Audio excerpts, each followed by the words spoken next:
I can remember, BMW's marketing slogan has been BMW, the ultimate driving machine, or some variant of it. And that's no surprise, since that slogan is a little older than me, created when BMW's then VP of Sales and Marketing, Bob Lutz, yeah, the guy who also reportedly stopped BMW designers from getting rid of BMW's kidney grille, and who would go on to lead General Motors, got together with a couple of big ad agencies to try and get American buyers excited about BMW's offerings. For the 40+ years since, sorry Nikki, that slogan has been used to advertise countless Beamers, the majority being rear-wheel drive, front-engine models built to offer driving thrills on the track and high-speed comfort on the autobahn. And while BMW's first cars post-World War II may have featured tiny little engines built for efficiency, BMW's engine lineup over the years has included everything from inline fours and the legendary smooth straight six through to V6s, V8s and V12s. Except the internal combustion engine is dying. Governments around the world are committing to banning the sale of new internal combustion engine vehicles, and BMW, like countless other automakers, is looking to rebrand itself as an ecologically responsible company, while simultaneously not losing its brand identity. BMW's quirky i3 and i8, its first mass-produced plug-in models, were sold under a sub-brand like some poor relation to gasoline models sitting at their own table at Thanksgiving. But now BMW is introducing conventional-looking EVs, designed and built around some of its most popular vehicles. Which brings us to this, the 2022 BMW i4 eDrive 40. Quite a long name, but this is the first of the latest generation of electric Beamers that we've had the chance to drive. This is the long version of this video for those who appreciate that quality takes time. But if you just want the Cliff Notes version, follow the link below. And regardless of whether you watch the long version or the short version, we've been kind and rewound. No, wait, we've added relevant chapter marks, just so that you know where the bits you want to watch actually are. I'm pretty sure you've heard myself, Nikki, or some other automotive journalist sort of mock BMW relentlessly for its tendency to swallow a thesaurus or two when making official press releases about their latest and greatest. To call BMW loquacious would be an understatement. Even pleonastic doesn't quite capture how eagerly BMW likes to talk about BMW. I mean, BMW's original press release about the i4 is 53 pages long. The spec sheet is 4 pages. I've read shorter copies of War and Peace. Said press release calls the front of this car, quote unquote, aesthetically pleasing, with a quote unquote striking vertical prominent BMW kidney grille. And well, it is certainly striking. Although of course, because this is an electric car, it doesn't actually need such a massive faux grille. There's only a tiny air intake for the car's cooling system, and the rest of these air intakes are actually designed to help deflect air through the bumper and out of each front wheel, a trick that more and more automakers are bringing to their electric cars. And on the BMW i4 it works. This car has a drag coefficient of 0.24.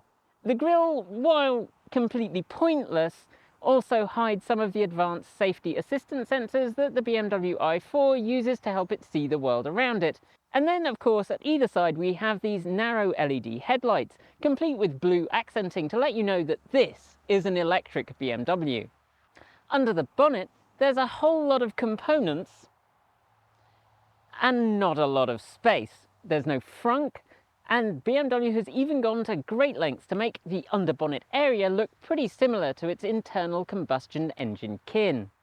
Why no frunk? Well, this is basically a 3 Series sedan with BMW's 5th generation EV technology shoehorned in. Driving the rear wheels is a 250 kilowatt motor that's capable of producing 430 Newton meters, 316 pound-feet of torque. And powering it? Well, I'll hand over to Nikki.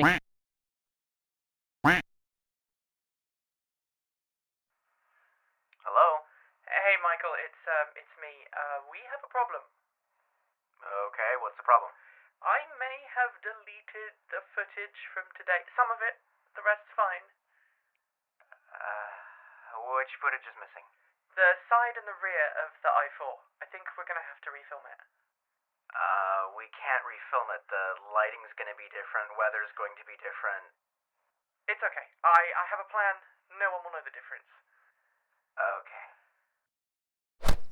Under the floor, there's a 400 volt, 80.7 kilowatt hour usable battery pack that offers a rated 301 miles, 484 kilometers of range per charge if you opt for the 18-inch wheels with aluminium inserts, or 282 miles, 453 kilometers if you opt for the 19-inch wheels.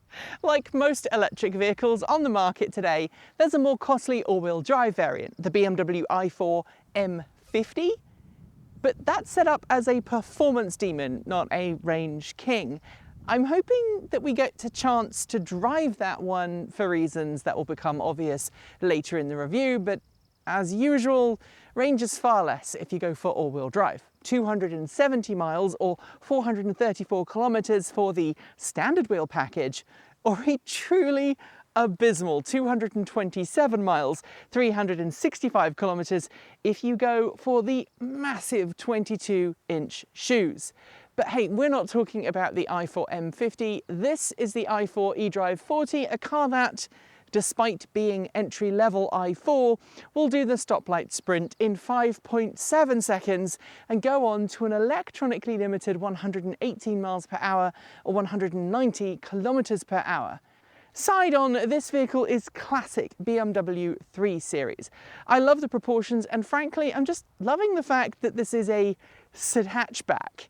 That's a hatchback that's styled like a sedan. I just came up with that, rather than another bloody crossover. The waistline here is high enough for you to see that it's a sporty car, but not so ridiculously high that everything looks out of place and disproportioned.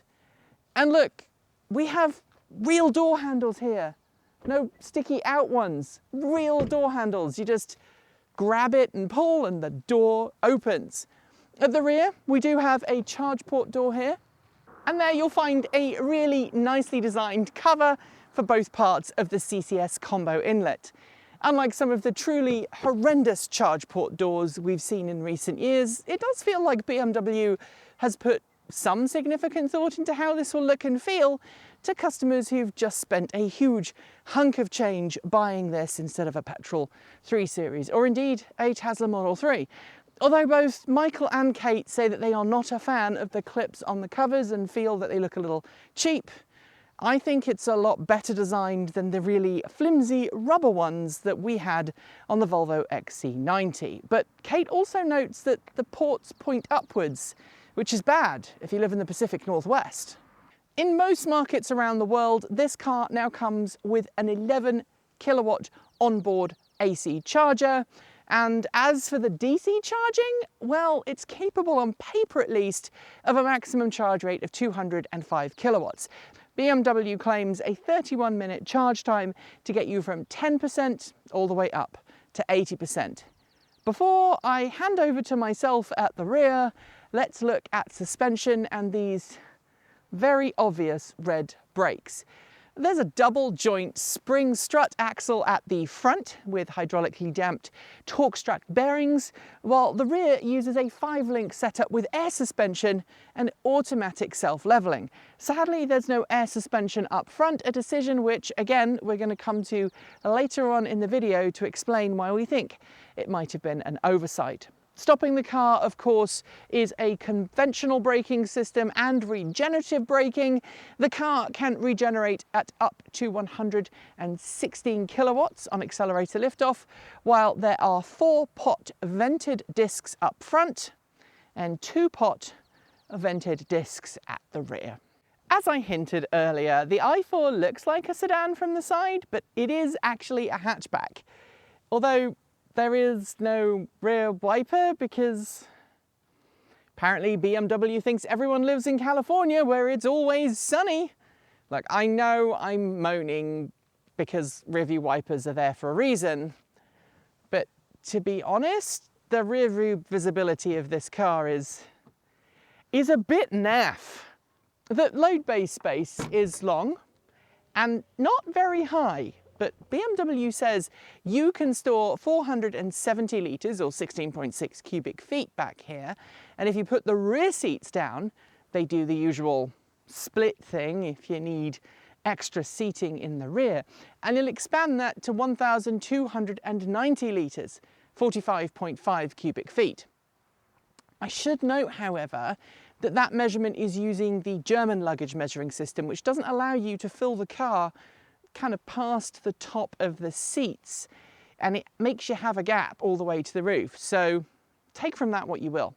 Under the load bay floor, you might hope for more luggage space, but well, in this version, there's a Harman Kardon amplifier back here and basically no room for anything else. Simply put, this is not a good car for load carrying, or indeed for families. And that brings me to the point that I feel we have to make here before we actually take the car out on the road.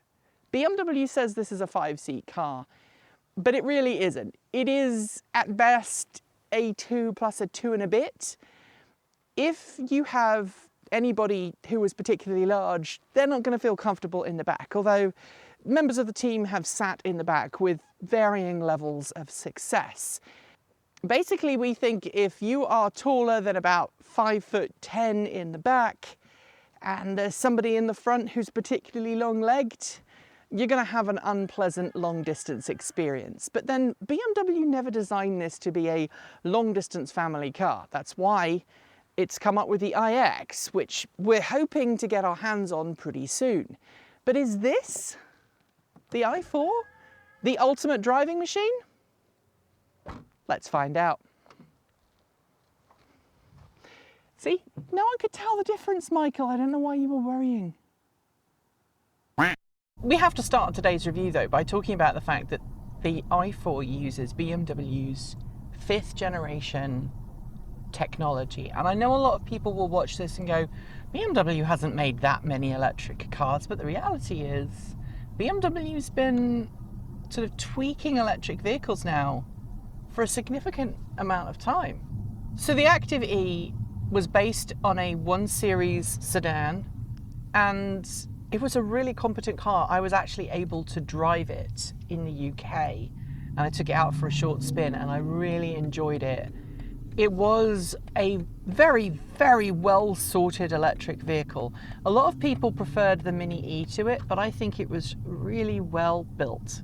It really kick-started BMW's research and development up a notch when that car came out, and everything they learned from that they used to put into the i3, which of course you owned, and the i8, which was a plug-in hybrid kind of halo car. Yeah. That had a very limited electric range. On the freeway, this is a very refined and quiet ride. There's not a lot of noise from the sunroof, and there doesn't seem to be a lot of noise from the road. However, I think if you're travelling at autobahn speeds, it would be a different story. You've probably driven it more on the freeway than I have. I didn't. It's an extremely pleasant drive. It's very quiet and it tracks nicely. It's not blown off by high winds or anything like that. Certainly at the speeds that you can do on a US freeway, it's very, very competent. We have an assisted technology available here in terms of lane keeping assist and also radar assisted cruise control. It seems to keep the lane position very well. It responds very well to the road and other road users. You do need to keep your hands on the wheel.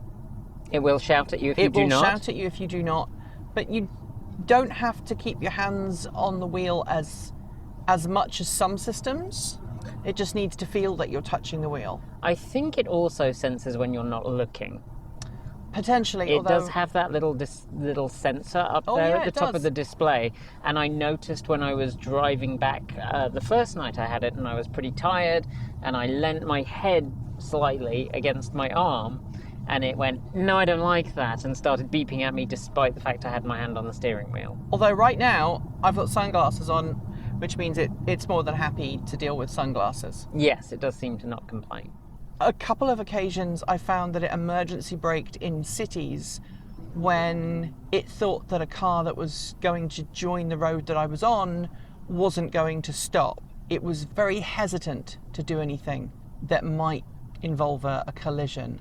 I didn't experience that, but I did experience a little bit of phantom braking when cars were exiting the freeway. So they would move into the exit lane and this wouldn't necessarily notice and would start slowing down. That was a little bit uncomfortable, but it wasn't anything that was particularly unpredictable, and it was certainly easy to override. I'm currently in the Eco Pro mode, which is the most eco-friendly version of the drive mode that you can have.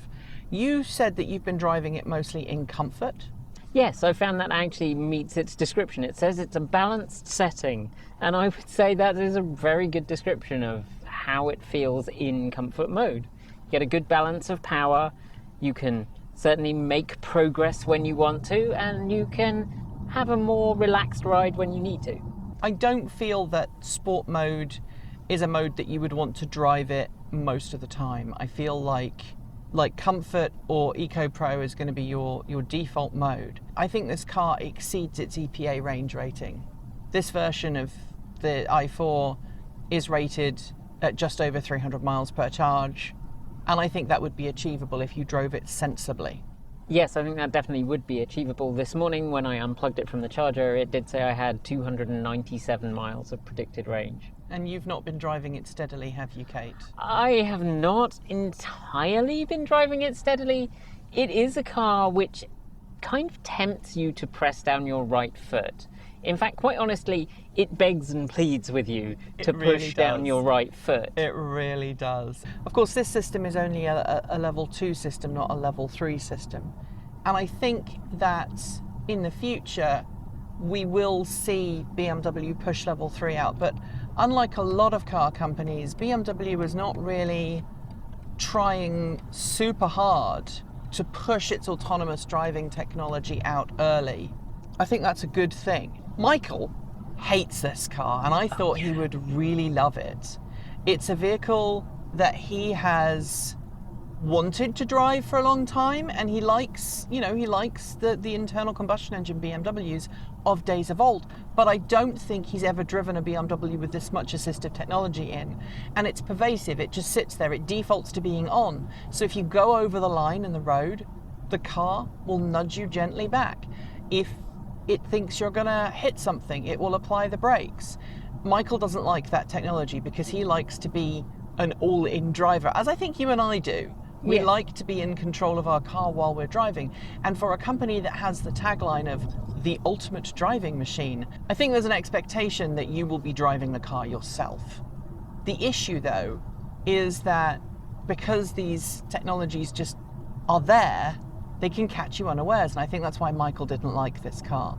He also made some comments that I agree with about the fact that when you accelerate hard, the front end becomes very light indeed.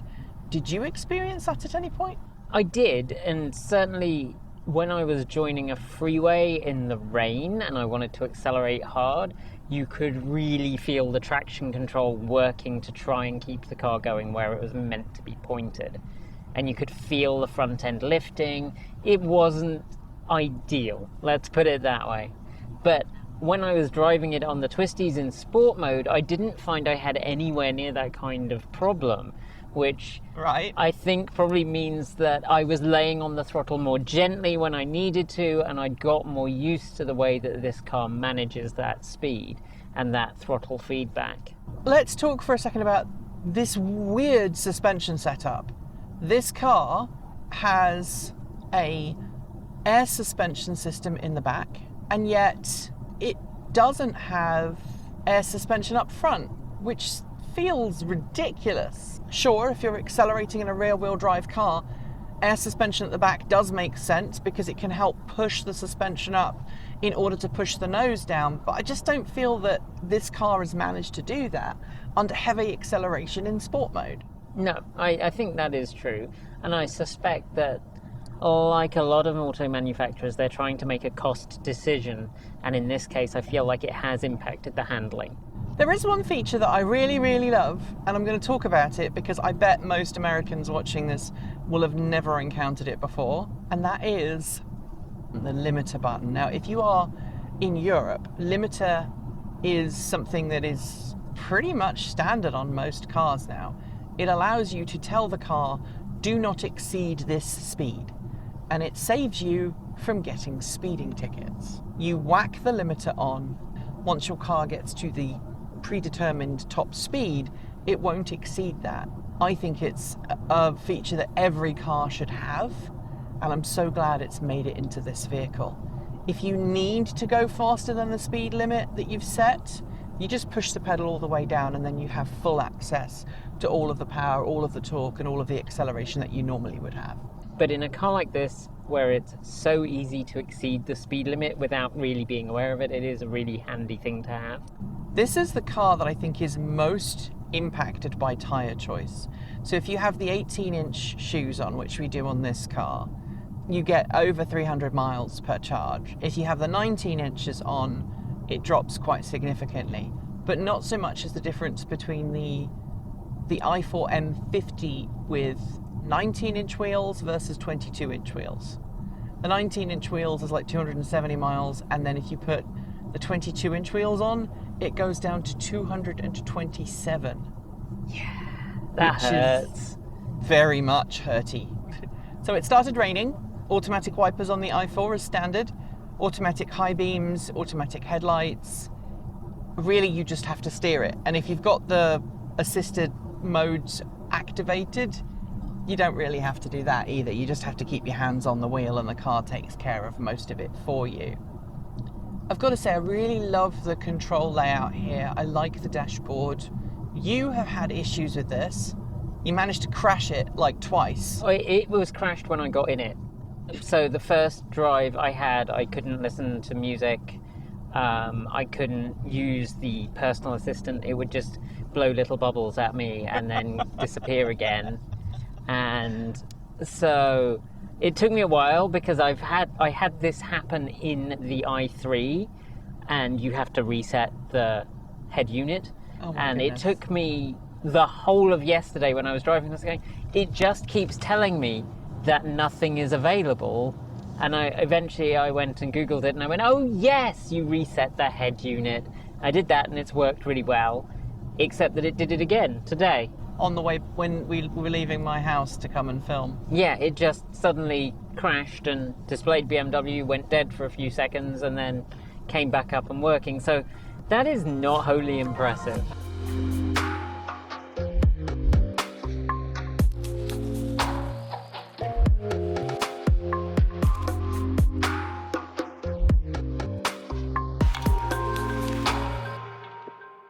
The rear seat space in this car it's not great, but if you are an adult, we kind of implied it's only really suitable for children, but if you're an average adult, you would be comfortable enough in the back for a short distance trip. Yeah, you would. Erin just got in the back, right? Yes. And she said it was okay. If she'd feel the same on a long journey, I'm not quite so sure. But you and I have both got in the back, and we've both gone, no. Yeah, and particularly with you wanting your seat down as far as you do, there's the rear seat passenger, you can't get your feet underneath it, and that is pretty significant as an impact on your rear seat comfort. Although if you sit in the middle, you've got something to grip onto with your feet there. Because there's a transmission tunnel. Yes. Because this is based on a 3 Series. There is an enormous transmission tunnel. It's not small. But in terms of front seat, I think that this is really very pleasant. I've got access to the eDrive menu system, which means I can tweak things right here. I can go to the navigation, I can show where we are, I can go back to the main menu, I can change the scale. I think that's quite nice, actually. It makes it easier for me as a passenger to change various things. You know, I can go to the media setting, I can go to the home.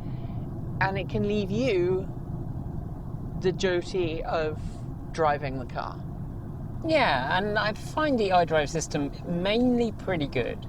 It's much better than older eDrive systems, which I hated. Yes, it definitely has improved, and it has one of the best integrations with wireless CarPlay and wireless Android Auto that I've seen. It really does. It is very quick, very responsive. Although there were some bugs earlier this week with wireless CarPlay for me, it kept repeating a message that you had sent me over and over again. Luckily though, there is also a head-up display in this car, which is very good. It is, it's very clear. And it has a good balance of information that it's providing. It's not too overwhelming. And it's the first vehicle I've been in which, and I don't know if it does this for CarPlay, but for Android Auto, it also takes the directions across from Android Auto and displays. Yes, I've found the same thing for CarPlay. It also allows you to choose between varying levels of head-up display, which I really like. The BMW voice assistant in this car is much better than the voice assistant in older BMWs. I found it was pretty good, and I was able to get it to turn the heating on, turn the heated seats on. It's actually better in a lot of ways than the Mercedes-Benz system we tried a while back. And while the Mercedes-Benz interior was quieter and more opulent, I think I prefer this interior. Yeah, I found that really interesting because in the Mercedes I felt kind of cramped. And in this, despite it being snug, it still feels more spacious in some ways. Obviously, traditional tilt and slide sunroof with a cover, plenty of headroom because you can have the seats down. I think my seat is pushed all the way down and all the way back right now, and I've got plenty of room. I can still just about touch the touchscreen display there, but I've got a clear view of the road ahead. There's no nasty materials in front of me. This is a soft touch front area here where the airbag is. Nice contrast stitching. This is a nice kind of accent here, and at night time you have this wonderful green light that kind of pervades through the cabin that changes to red if you're in sport mode, and I think if you're in the regular comfort mode, I think it goes to blue. I would like these buttons down here to be up on this little plinth. Right. Because when I put a cup in here, I can't get to the volume control. Same thing with the phone, yes. right? If you put something in there, we've currently got the radio mics in here, and I have to kind of reach past them to get to my phone, which is charging in the little wireless charging dock down below. But other than that, the layout of the cabin is really good. Visibility is the only big problem for the driver. That rearward visibility is atrocious. The rearward and the rear quarter, you can't really see out of either of those.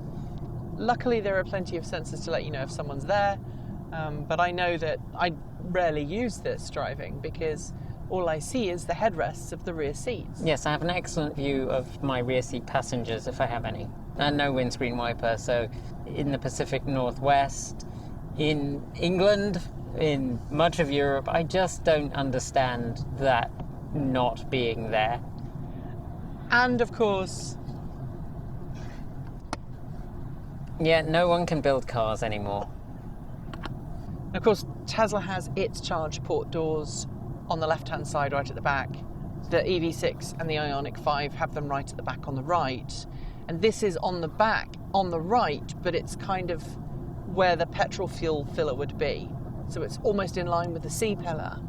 Yeah. And that's not an ideal position if you've got short cables. No, certainly I think I can see that being a problem on certain Electrify America chargers, and I do wonder when Tesla start to roll out their CCS cables, whether they're going to find that people driving vehicles like this and the Ioniq are parking in the charge bay and using the wrong cable, so the cable from the charger that would then prevent a Tesla from being able to charge at the next bay. And that could be problematic in the future. Now, I haven't rapid charged this car, but you have. Tell us about that. So I charged it just the once. It does have 300 miles of range, and there is a bit of a challenge for us getting enough miles in to get them down low enough. I took it out yesterday, racked up a fair distance and set a charger as the destination. And I think that was an error, because I think reading a bit further into it, if I'd have set it as a waypoint rather than a destination, it should have preconditioned the batteries.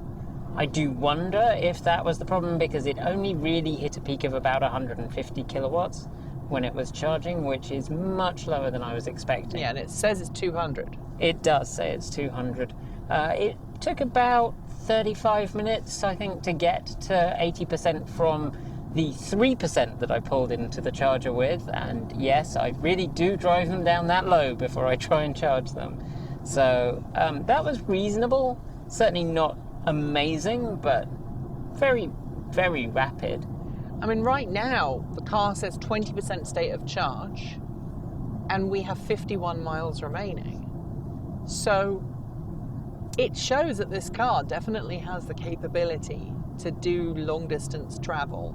It's disappointing that your rapid charging experience was so low. I do have some big concerns recommending people buy a BMW. BMW, just like Hyundai, Kia, GM, has made a big thing about the fact that they see vehicles of the future as being hardware platforms that they can then sell their services as software or software services, and things that should be included, that should be free, are going to be sold to customers as additional things. I'm not sure that it's really something that I would penalise BMW or Kia or any of the automakers that have been very clear about that for, because I suspect it is an industry-wide tactic that they have come to the conclusion that they can make more money by being software providers. And I think that is a very significant problem. I'm not happy about it. I'm deeply annoyed that you end up paying for things twice. So you pay for the function being built into the vehicle, and then you have to pay for a subscription to use that function, which I would say is not really right. Now, whether that's something that you can overcome with something like the open vehicle monitoring system, which does allow you access to some things, and whether that's something that's going to shift as people get more and more frustrated with having to pay more subscriptions for things they've already paid for, I don't know. So there you have it, the 2022 BMW i4 eDrive 40. Did you enjoy it? I want to say no. I mean, look at the front of this car. It looks like someone's beat it with an ugly stick. I really like how this car drives. I know that Michael is standing behind the camera right now, cringing. He hated this car. Yeah, but he's the cameraman, so, you know, maybe we should do a Michael reviews the car at some point. Yeah, Michael gives this vehicle no points, but I do. I really like the way it drives. Apart from the little front end lift, it's really enjoyable. It's not a little front end lift, Kate. I'm going to call you on that. It's a monster lift. If you absolutely bury the pedal to the floor, the front of this car attempts to take off. It does, and then the traction control kicks in and you're like, oh, everything's got a little squirrely. And then the steering has got no feedback. Yeah. But if you're driving this as a normal car in normal situations and you treat it respectfully, it drives very well. It doesn't nanny you when it comes to the right foot. A lot of cars we've been driving lately kind of go, are you sure you want to go quickly? This one goes, okay, boss. Yep. Off it goes. It's a rear-wheel drive car, so you get all of the good things that, or bad things, depending on how you feel about it, that come with a rear-wheel drive car, right? It has a tendency, if you're going around a corner a bit hot, to go, no, we're going in this direction. You have to treat it like a rear-wheel drive car. We grew up driving rear-wheel drive cars. Yes, and I still own a rear-wheel drive car, and I love driving rear-wheel drive cars. They've been pretty much all my favourite vehicles have been rear-wheel drive, and I'm very upset to say this has been one of my favourite vehicles to test drive recently. How does it compare to the Tesla Model 3? Because everybody's going to ask. I think the interior space is more compromised in this than the Model 3. I think the Model 3 has a better space, better use of space, better frunk, because it's got one.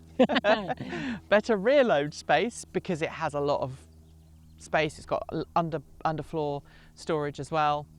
I think this car is more practical on a daily basis in terms of the infotainment, because it's got Android Auto, it's got CarPlay wirelessly, it's got inductive charging, it's got a head-up display, which The Tesla doesn't even have a display in front of you, and this has a head-up display. And it's more customizable in a lot of ways. Yeah. I didn't really get to try the connected services. We very often don't. I think the only car company that's really encouraged us to try the connected services is Porsche with its Taycan. And I know we've got a Porsche on the way, and Porsche has said, yes, be sure that you sign in and check out the services. So I can't speak to that, but you're a former BMW owner, so... It was spotty. Yeah. My experience of BMW's connected services is that they were spotty. They were out for, in fact, most of a year at one point. And so I wouldn't necessarily rate them. Right. But in terms of interior cabin comfort, Yeah. better than a Model 3 or worse? So I think the caveat that we have to have here is that I have only experienced a fairly early Model 3, and I Right. understand that the later ones are better. I would say they're pretty comparable. I think the Model 3 has more hip room. The seats are certainly fairly narrow on this. For me, they're just snug, Yeah, and they're that's snug for me. quite comfortable. But I think that there's not a lot to choose between them. In the rear seat area, there is quite a difference. In the rear, the Tesla is much better. Yes. Who do we think this is for? Oh, I know. I know exactly who this car is for. This car is for middle managers.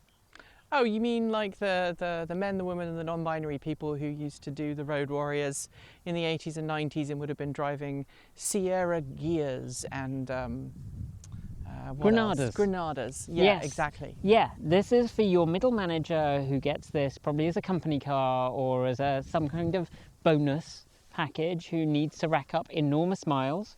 This will sit on the motorway all day, take you to your meetings, have your meeting. And you can have your Waitrose lunch while it charges. Yeah.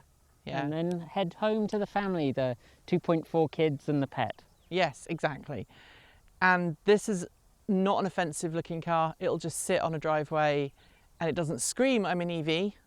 So your neighbours are not going to think that you've suddenly become an eco warrior. No, this is a car for people who like a BMW, who probably own a BMW, and they want a car that is electric and will do all the things that their BMW would do. But not necessarily from an environmental standpoint. They want a BMW because it's electric, because company car perks, because tax benefits, because operating costs. Yeah, This is a fiscally prudent person's car. in many respects, although it's not the cheapest car on It's the not market. the cheapest car on the road. It's not a vehicle that you would buy if you want to carry a lot of stuff. You go with a Model 3 or a Model Y for that. Or an iX, which we have yet to review. I have a funny feeling I'm not going to like the iX as much as I like this though. Because this is a proper sedan stroke hatchback. Sedatchback, I think I called it Yeah, you called earlier it a in the sedatchback. review. And it's amazing that BMW is actually making this thing, because everybody wants a bloody crossover and BMW's going, no, this is a classic, iconic BMW and we want to make this the ultimate driving machine. Is it? It's really close. That's exactly what I was going to say.